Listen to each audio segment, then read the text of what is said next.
Welcome to Writer's Digest Presents.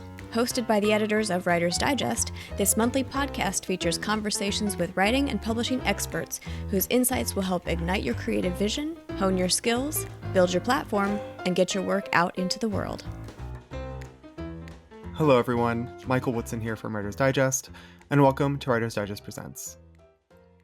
Here at WD, we spend a lot of time giving applicable writing advice to help each and every one of you finish that draft and get you one step closer to your publishing goals. But something that every author needs to consider is being ready for the media. Best case scenario is you sell your book, it has a pub date, and you become very busy with interviews to get eyes and ears on your upcoming release. Being ready for the media is a difficult tightrope act. You both need to be prepared with answers, like summarizing your story in as few words as possible, and also prepared for interviews to pivot in whichever direction they may go on the spot. Paula Rizzo is an Emmy Award-winning television producer, best-selling author of Listful Thinking and Listful Living, and she is also a media training coach with a passion for preparing authors for media attention. Today, she and I are sitting down to discuss how authors can prepare to be more media savvy. Here's Paula. Okay, Paula, thanks so much for joining us today. Of course. Yeah, I'm so excited to talk about media training, and just this is a really important aspect of like a writer's life that goes unnoticed because we're so busy in the writing process. But I'm curious, like, when did you get into this? When did you realize you really wanted to help writers with becoming more media savvy? So my background is as a television producer. So that is the, career number one for me was being a TV producer in New York City. I won an Emmy Award, which was very cool. And so, I was always on the other side of things. I was the person who was being pitched a lot of authors and experts and, people. And it always broke my heart when I had to say no because they weren't ready. They just weren't camera ready. They weren't media ready.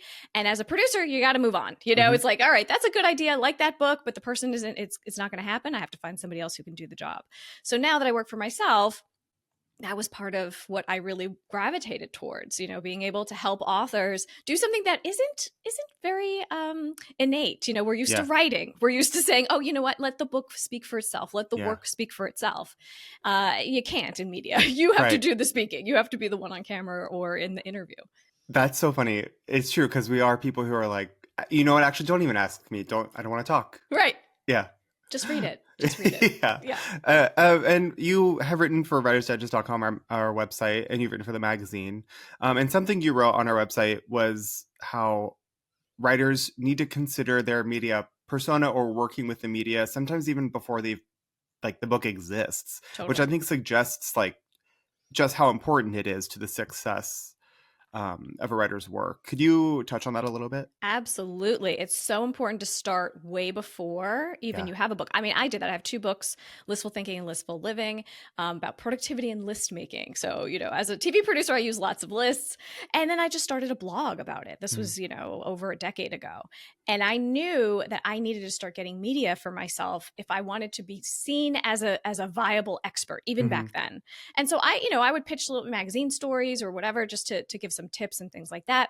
And that helped the evolution of then what became the books, because I got used to talking about it, understanding and knowing what the media wanted, what do they find most interesting. It's almost like a workshopping kind of thing. Yeah. And then I got more comfortable talking about it, more confident to be able to feel like, oh, okay, I do know my stuff. Yeah. So it did help, I think, to, get an agent, get a book deal, do all those things to show like, hey, I can already do this. So I often tell, my clients and authors everywhere and writers who want to, publish anything, you have to really start way before so that you get more comfortable. You start to get, even some contacts in the media. You're going to get no's a lot. You have to get used to rejection. I mean, that happens in writing too, right?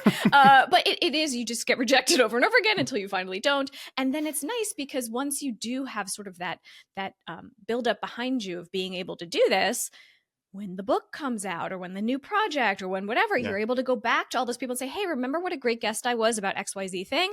I have this book. Do you want to do something about that now? So it just kind of gives you some good leeway instead of just showing up when the book, it's like, who are you? And you don't know what you're doing, I love that you say like writers, whatever you're writing, like, because I do think there's an emphasis in this conversation on sort of being a professional in whatever you're writing about, and that can sort of lean towards nonfiction or Yeah. memoir, but it's true for fiction writers too. Like whatever, even whatever you made up, like be the person who knows most about it and be prepared for any question that could Mm-hmm. possibly arise from it, which is, I mean, I think an aspect of that is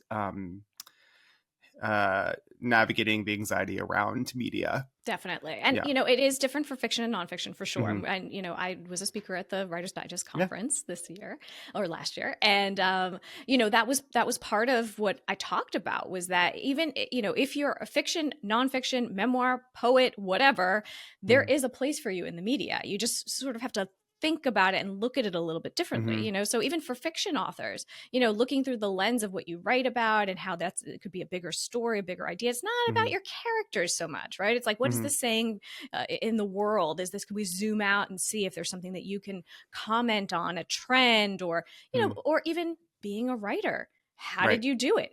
All of those things that we talk about in Writer's Digest, All the time. how do you write? How did you get the book deal? How did you come up with the ideas? How did you keep going? All those things are things Yeah. as a writer. And just like it's your story, so tell it. Yeah, Like exactly. however you did it. So from your vantage point, what exactly does it mean to be a media savvy author?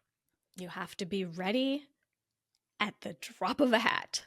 So if someone were to call you tomorrow from the media and say, hey, we have this story, we need to Mm. interview you, it's on your expertise, you say yes. Mm. And so often people say no. I have clients who've come to me and said, oh, I got this opportunity. Local NBC came to me and asked me this, and I had to say no. And I was like, oh, why? They may never call you again. Like, Seriously. that's the thing. They've moved on. They had to find somebody else to fill that spot. That person was probably very good. That's their go-to person now. Mhm. This is Right. just how it Oh, works, wow. And so it's like, well, you had your shot and I had 5 minutes to fill the space and then you didn't come through for me. So you're dead to me. I mean, that kind of is how it works, especially if you're doing live TV, Yeah. Yeah. magazines are a little different, of course. And, there's some lead time with some of the other, but from live TV where I come from, there's, you have no time to Yeah. think about or to do it. So you really have to be on your game. You have to be ready. You have to have your talking points in your mind. Like, what will I talk about? If I have a short amount of time, 15 seconds, maybe, Mm. can I Yeah. get my thought across? Can I give value? Can I be helpful to the audience? Mm. And that's a part that's tricky sometimes too, because so often, yes, we have this book or this project or we're an expert and we want to showcase that. But the media doesn't care if you sell a book from this. Sure. They're not your advertiser. They don't care about this. Mm. And so you have to be looking at the lens through what they're looking through. What is their audience getting out of this? Mm-hmm. What can you teach them? What can you show them? How can their lives be different from what you know? Not, oh, it's in the book, go buy it. Mm-hmm. That doesn't work. Yeah. There's a lot I thought of when you were talking. The idea of just like getting used to saying yes is great advice. And this is it spans various industries. For It's not sure. just, we're not just talking publishing or whatever your expertise is in. Because I just yesterday watched an interview with the actor Michael Cera and how he had been someone called his agent about the Barbie movie, and his agent called him and said, hey, this Barbie movie is being made, Greta Gerwig's directing it.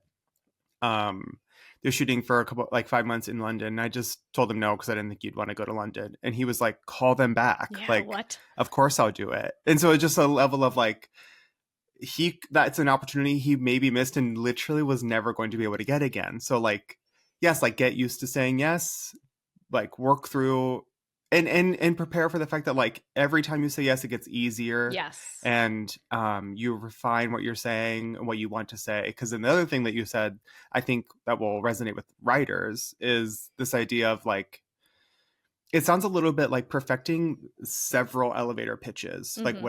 whatever it is you're an expert on, yeah, and whatever time you have, particularly with live television, like learn how to get it in as few words as possible to get your point across, is very similar to what we know as writers in pitching this several thousands word book that we wrote in as Sure. few words as possible. True. Exactly.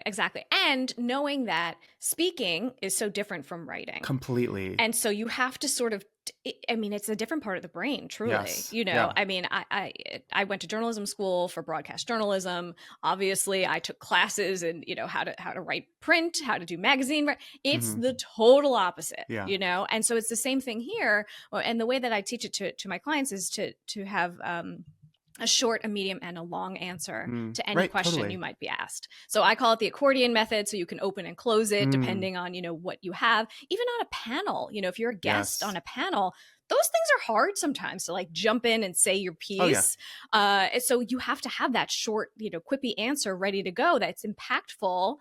And if you have more time, you keep going, right? Then you can like expand a little bit, but you have to be able to like get your foot in the door first with something. Yeah. But it is very different. And because writers are used to writing, they want to write out the answers, which is fine. It's fine. You can do that we first. love the essay portion of tests. Exactly. Yeah. Right. Like, let me just write it out and see, yes. Which is fine. And so I say, okay, here's 10 questions that you might be asked. Let's go through what you would say. And so often what happens is that when you're writing out your answers, a lot of times writers will have a summary at the end or a conclusion sentence, or, it's like, that's a little, point on the end. The truth is that's fine if you're writing. But if you're speaking, you need to take that conclusion and stick it at the top and say it first. Give it away. Don't feel like, but I want to get the big reveal. No. We don't have time for the big reveal. It's reveal it right now, right? Like, get to it. I need a headline. Yes. I need to move on so that I know I got value, even if you got cut off or whatever it is. And so it's not natural, really, for writers to think that way and to speak that way. So that's sort of what my work has been, to be able to take that and say, well, we can still use your skills as a writer and still be able to craft something that's you and that how you speak, but we're going to just like organize it a little bit differently. Yeah. I love the idea of an accordion as an image to help writers, especially because that does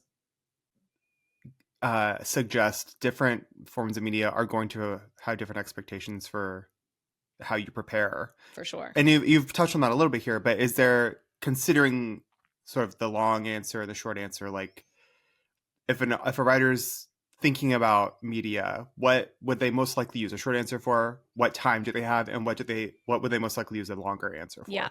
Well, I love podcasts because you have time, the luxury of time. And so it's nice to also work out your material. Oftentimes, like when I had my second book, Blissful Living, that came out, I did a lot of podcast interviews, and it was just the first time I was talking about the book, really. And it was great because I had time to sort of work it out with the host. And a lot of times the host would be like, oh, you mean it's kind of like this? And then they would say something, I'd be like, that's so much better to say it like that. I'm going to say it like that next time because it made so much more sense. So it's nice to have those conversations where you're learning, as the expert, really how what you're saying is resonating with other people. And then you can use that, right? So, podcasts are great for that, like workshopping almost in a way. Radio too, they let you go on, which is great. But then, being able to then take that and say, okay, what are these nuggets, these little headline pieces that I can, if I have 15 seconds to answer this, right. If someone asks me, what does it mean to be media savvy? I'm like, boom, here's my sentence of what I'm going to say, because you might not have much more time than that. So, so for TV, obviously, you definitely want to do that. But also, if you're producing your own videos, you want to be able to have things that are succinct and to the point and don't go on. And that takes practice. Editing is good too, but it's nice to be able to try and do it on your own, at least to train yourself if you have to have those interactions live at some point. Yeah. And the editing comes with doing it, Yes. Like, your point of being like talking is different than writing. It is, yes. And so eventually you will just like self-edit because you've done so much talking. Definitely. You know when to stop. And even the words you say, the words you choose to say, right? Like, oh, I sound weird when I say that word. I'm not going to say I'll stop saying it. Right. I need to. Well, unfortunately, my books are about lists, and lists is very hard to say. And so it's just like I read both of my audio books, and I was like, why did I do this to myself? This is so hard. Yeah. God, gosh. Sometimes you can't get away from it, though. I know. And then you get in your head about it and the word Totally. becomes Like, a sound. did I say it right? Like, Yeah. that sounds so weird to me, Yeah. you know? But in television too, you know, when I was working as a producer, we would write scripts, you know, for the anchors and the reporters. And there were particular things that some anchors or reporters just couldn't say those words. You know, I Yeah. had an anchor who couldn't say especially.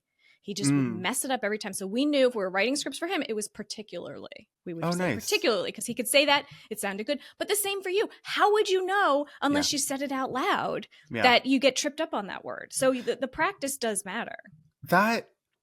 So tripping up on words is also probably good advice to be like, it's going to happen, move on when it does. Yep. Because the Grammys just happened as we're recording this, and Beyonce finally won Album of the Year. And the person who presented it tripped over Cowboy Carter, the name of the album. And my husband and I were talking, and we were like, that stinks. Like, because then that moment feels like it's ruined. And then I was like, actually, that isn't, because like she still won. Beyonce probably doesn't care. She still won. Like, no one in that room's thinking about it, and none of us are thinking about it. And so like, it was like a lovely, like huge, like national stage moment to be like, oh, even in like the highest stakes, you can make a little tiny mess up and it doesn't matter. We like, got just be the confident message. and move on. Yeah, we got it. You know, we knew we know there was no confusion over who won. You know, yes, yeah. It wasn't like the La La Land Moonlight moment. Totally right, Yeah, exactly. Yeah. Oh my gosh, yes, right. That was, oh my gosh. So but this does happen. You see, like at every level, you know. Yes. And I think that's a lot of pressure we put on ourselves to be. We have to be perfect and know what. Look, these are professional people that do this for a living, and the same thing. Working with reporters and anchors for years, you see them at their most polished, right? And you see them and you think, oh my gosh, I could never be that level. Do you know how many times you have to retape things and redo it, and they flub over a word, and you don't see any of that, you know? And so it's difficult. It sets these expectations. It's like, you know, the fashion magazines that is like, doesn't everyone look like that? No, this was airbrushing that was done. Seriously. Or whatever, you know, like it's the same kind of deal. Yeah. This is sort of tangential to what we're talking about, but I do think the idea of being in front of the media or just like a larger audience, it might seem like a relatively modern thing for authors to have to consider, but it isn't. It's just evolved over time. You know, if you think about someone like Truman Capote, not only was he a guest on every late night show during his like era, he was the guest. Wow. People clamored to hear what the author had to say. And still, authors are invited to those like late night shows all the time. I've watched Jacqueline Woodson, Ocean Vuong, my favorite authors on late night television. But the difference I think today is that there are just so many opportunities now for authors to talk to the public with the media. Like, yes, there is still TV and radio, but there are podcasts, there's YouTube.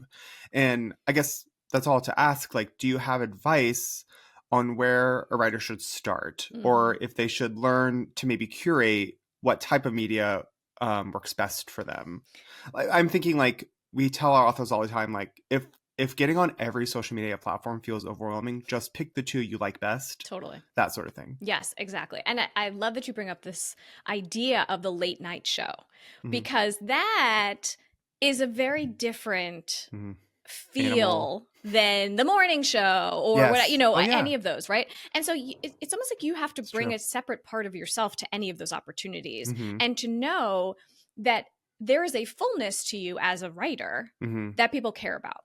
It doesn't only have to be, you know, oh, the studious one who wrote the book and got it done and got the deal and got, you know, it's like, I want to hear the quirky part of you too, or the funny part of you, or the, you know, so that you can highlight those different parts of yourself or what you have to offer in different ways, in different mediums. People will see you differently, because the truth of the matter is you really want people to fall in love with you as a person, as an expert, as someone that they see. And then they're like, what's the book? I don't even care. I'm just going to buy it because I like that person. Yeah.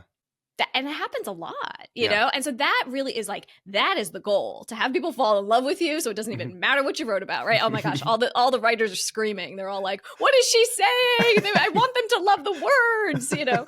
I get it. But it's, you know, but I do think, you know, starting with podcasts obviously is an easy, you know, toe in the water. But first, I would say writing out a list of things that you would like to talk about, or things that you do talk about, or questions that you're asked a lot. If you're a writer, other people, what's your process? How did you do this? How did you do that?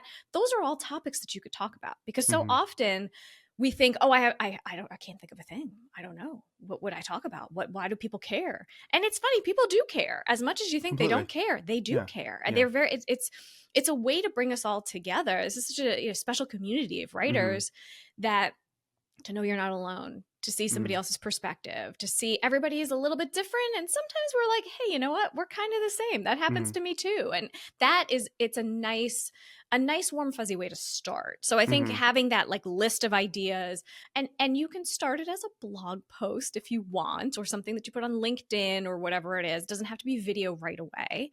But being able to take that and then say, okay, how can I maybe put this in a newsletter or make a quick video about it? Get yourself comfortable in that way. That makes a big difference. Just doing it, putting yourself out there, and knowing the beginning is never going to be great. I'm sure we all look at videos or podcasts or interviews or things that we did years ago, and we're like, oh my gosh, why did we let that stay up there? It's happened to all of us. It's like, this is how we learn. Yeah, absolutely. And it will. Like, and I also think it's interesting. I've run into writers whose instinct is to, like, instead of, I don't know if it's like a comfort thing, but a preference is to start their own podcast versus being a guest on someone's podcast. And I'm just curious what your thoughts are on that. I think you should be a guest first. I think so too. Yeah. I mean, you run this podcast. It's a lot of work. It's a lot, and it's all you doing things. And I got to get the guests, and I got to do this, and I got to do the intro, and that's a lot. If you don't want to do that, like, not everybody likes that, know? So it's like, it's much easier to just go play where somebody else is for a little bit and be like, okay, let me just practice answering the questions, and then go from there. And then if you really love it and you feel like, oh, there's other things I have to talk about, or I think it's a nice way to extend the life of your book afterwards, or like through the launch, having this place for people to go to. We were talking off camera, off mic, about My Brilliant Friend, which we love, the series. And so it's like, how do you continue that love when someone loves your stuff so much? If that author had a podcast, we would both be listening to it to hear all about, how she put the book together, or how the film came together, whatever it is. We just love to consume that. Yeah. So thinking through that too, almost as a strategy, you can, build your audience that way, of course, by having your own podcast or your own video series or your own live stream. That's show. the word there. It's build. Yeah. You could just go somewhere the audience is already there. Exactly. Yeah. Right. It takes a long time, yes. So to be able to just like show up places is nice, to be the guest. Yeah. It is nice. Yeah. Yes. Being invited feels really good. Lovely. Yeah. Yeah. In one of your articles for our website, it was all about helping writers expect the unexpected with the media. Yeah. And recently, this is again tangential a little bit, and I don't know why I keep talking about late night, but I do think there's a lot. Late night helps because it's like segments that have to run. It's like it's live but not live. Yeah.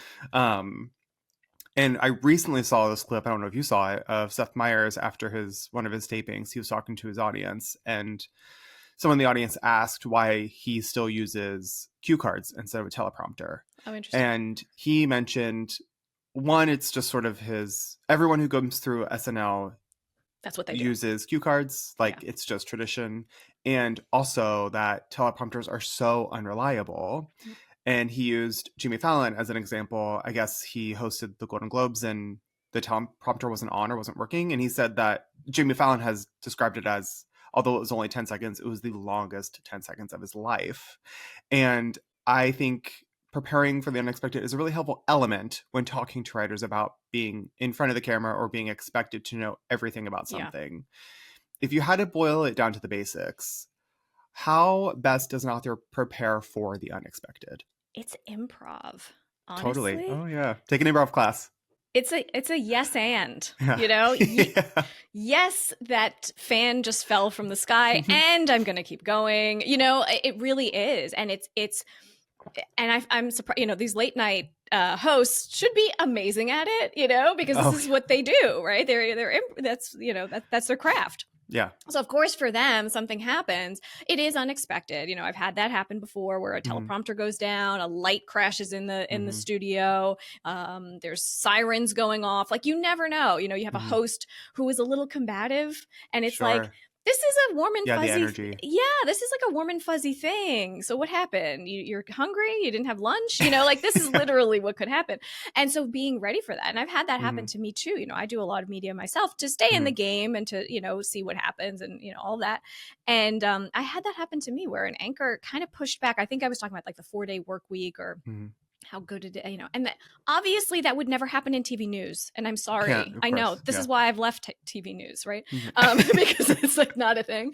And so I think he was a little cranky about the fact that he could never have that in his life or in his career. And so he gave me a lot of pushback that I was like not ready for. I was like, oh, I thought everyone would think the 4-day work week was like such an awesome thing, you know? But it was a good lesson in like, yes, I hear what you're saying. And wouldn't it be great if this, and this, and these are the industries that have, you know, really found it to be helpful, you know, so to have like that wealth of information about your topic, so that you could always pivot, you know. But if something happens, you know, the internet goes down, whatever it is, it really is just about like nodding to it, you know. You really can't ignore it a lot of the time. You have to sort of like show that it happened and then move on and do your best, you know. It comes with time. It comes with, you know, practice, but it really is that improv piece of I can keep going. You know, I have other things to talk about or other things I can get to. I love that you said, you know, I don't know if you remember this, but that did kind of happen for you at the conference, at least the one that I sat in. It did happen. You're right. And you're just, I love that you're saying this before I break that up, because you are practicing what you preach. Because I remember you were testing the your presentation and you had already tested it and it had been working fine. And then when you went up, it was working fine, but the image was a little bit green. Yeah, the color was off. Yeah, all the colors were off. Yeah, and you were like, you did exactly what we just described, is like you like addressed the fact that we all see that this is the wrong color, and then we moved on, and it didn't affect your expertise. Like everything you said still had relevance. Yes. And it was just a great example in real time of like, like you have to, live is live. Go. You have to, It's like, we're not going to wait and see if somebody could change the color. Who cares? They can still read the slides. It's okay. You know, it's just like a different color. We're going to pretend it's Halloween or something. It's green, you know? But that's, and the other thing that happened too, I completely actually forgot, but during the presentation too, I don't know if you remember my clicker. I dropped my clicker. Kind of remember. So, okay, here's what happened. So I dropped my clicker. So I'm standing on this edge of the little stage and I have my clicker that's going to advance my slides. And what happens, since I talk with my hands, I'm flailing around, it goes flying, it crashes down, it comes apart, literally. The batteries roll under the stage.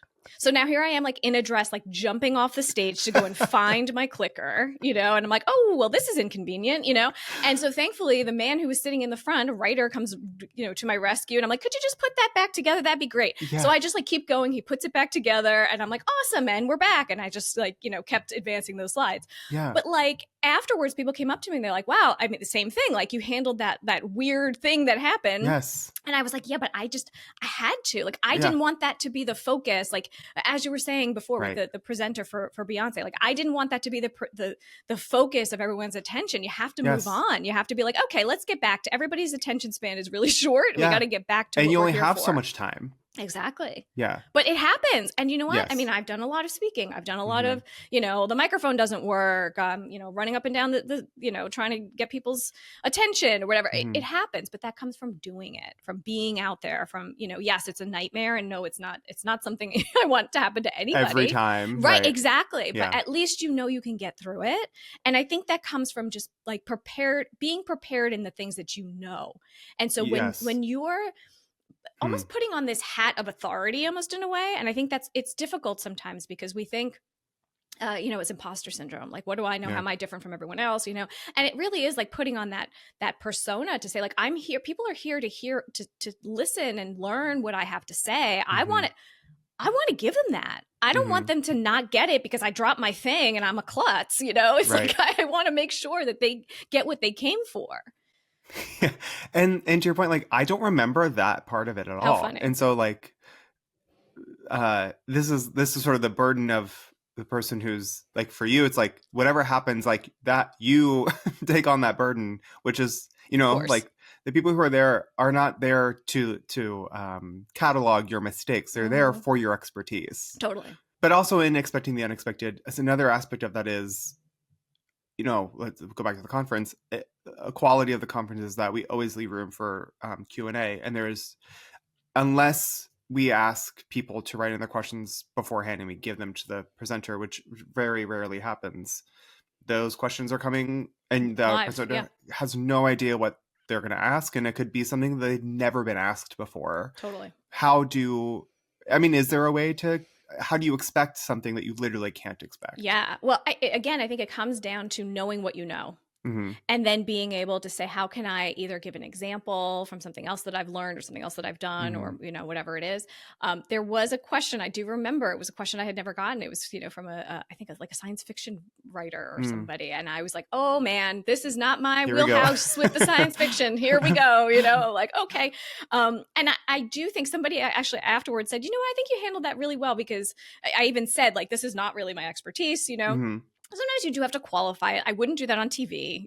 I wouldn't say, I have no idea, so you do have to sort of, when you're in a room and warm and fuzzy and, you can be a little bit more honest. It's a little different, but somebody did say, like, I think you handled that well because you were able to get an example from something else that did apply to that. So it may not be that you have to be like, it's so specific to this person or this thing. It's like, here's some knowledge from other things that I have to bring forth and to be able to help with. But it is, it can be nerve-wracking to not know the answers. And I like it because I find that then you learn, you learn new questions, you learn new things, you help people that you wouldn't have thought of, so I find that to be fun, but I know that it can be nerve-wracking, and it really just comes down to, like, knowing your stuff. I mean, you do not have to practice. I mean, yes, you should practice, but you know everything you need to know before you go on that stage. It's just, that's why you've been asked. Right.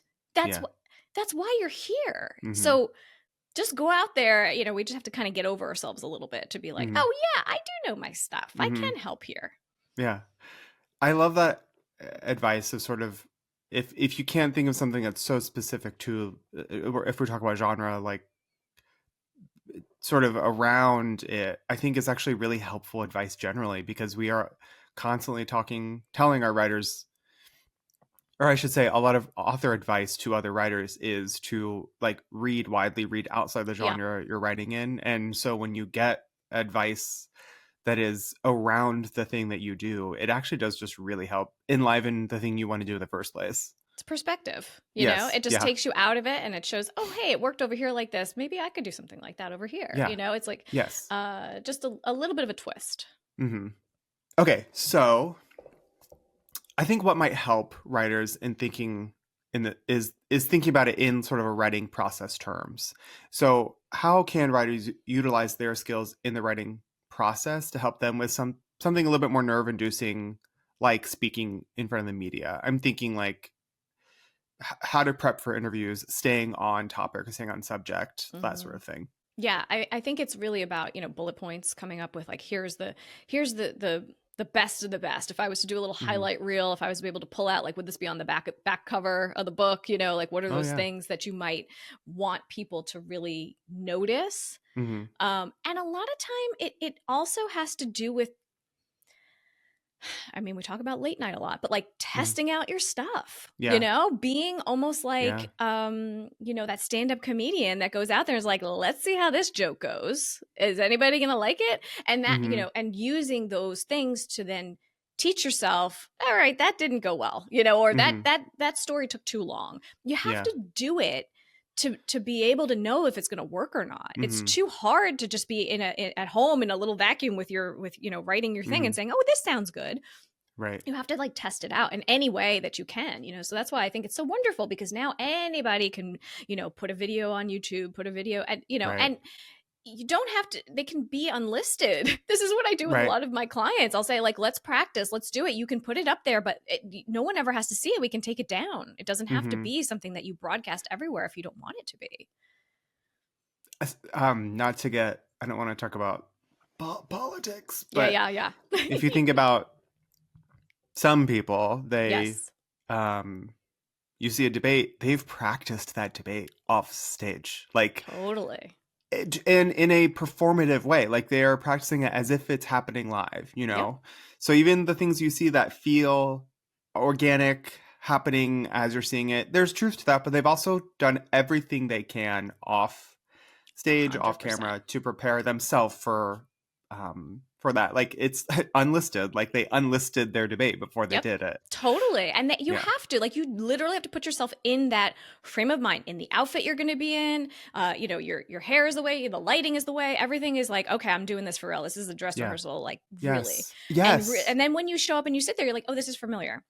I know what this feels like. This is what happens when people go into studios and they feel really uncomfortable. It's because you've never been in that environment before, and it's strange and it's weird. So even visualization, watching the show ahead of time, seeing what does it look like, you know, knowing who the anchor is, all those things, like familiarity will really help you to feel less stressed out about it. And, you know, I mean, not to talk about politics, but just politicians in general.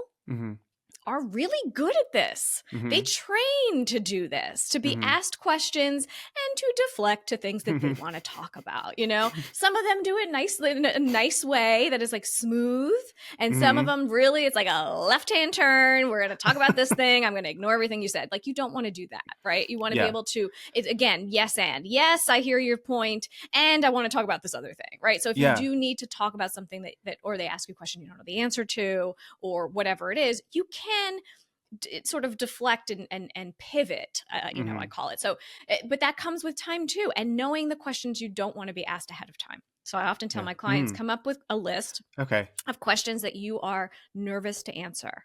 You know, maybe you talk about specific topics or things in your book that you're like, oh gosh, they might ask me about this and I feel uncomfortable to talk about it, or this one story that you shared or whatever it is. All right, let's get that out. What if you are asked that question? How are you going to handle it? Think about that way before. So you can present people with like a list of like, hey, I don't want to, I'm happy to talk about these things. I don't want to talk about these things. You could, but they might anyway. That's if you're in a, you know, like if you're in a live environment and the message doesn't get across and the anchor's like, this is the best, juiciest part of the thing. And you're like, oh, here we go. You know what I mean? Like, and I, you know, saying, oh, I don't want to talk about that. That's like, you know, that really is like, okay, well, I don't know that everybody's going to fall in love with you and buy your book now. You know, that seems a little. It's like, why'd you write about it? No, right, I mean, exactly. I hear you, but. Why are you here? Right. Like, why are you publicizing if you don't want to talk about it? I don't know. There's so many things, right? But the truth of the matter is they might ask anyway. Even if you say, you know what, oh, I don't want to go into that or whatever. They might, you know, you wrote it. It's out there. So if there was one thing that we could leave our listeners with, like a piece of advice or like even just a way to help calm them into this process, what would it be? It's really to think about how you can be of service. And I think that changes the whole perspective, because so often we think, oh gosh, the spotlight is on me. Everybody's looking at me. They're waiting for me to say something. It's about it's not about you. It's about them. Totally. It's about the audience. Let's flip this around and say, how can I give them something? What do they need? What would be good for them? And as soon as you kind of make that mindset switch, it really does help. And I've done this with other clients in the past who've been afraid to do video. And when I sort of make that, like, why did you write this book? Like, what is the part? Oh, because I wish I had it. You know, when it's something that I wish I knew. And well, you're the person now who could help somebody else who needs this. Like, how dare you keep it to yourself? You need to share it. And so I think that will switch you from, oh gosh, everybody's looking at me, to no, how can I be of service? How can I be helpful? What can I put out there? And it to entertain is a service. So if you know, I mean, even if it's a funny book or if it's whatever it is, you know, to think about how you can give value wherever you are. It doesn't matter the genre, really. Yeah. Paula, this has been so lovely. Thank you so much. Where can people find you online? So obviously, Writer's Digest. You can read my column. And if you go to paularizzo.com/10Q, you can get my 10 questions every author needs to be able to answer in the media, because I want to make sure that everybody is prepared, fiction or nonfiction. And, you know, I'm on Instagram and LinkedIn and all those, the usual spots. Perfect. Thank you so much, Paula. Thanks. Thanks for listening to Writer's Digest Presents. Visit us online at writersdigest.com and make sure to follow us on social media at Writer's Digest for daily updates on articles, online courses, live events, and more. See you next time.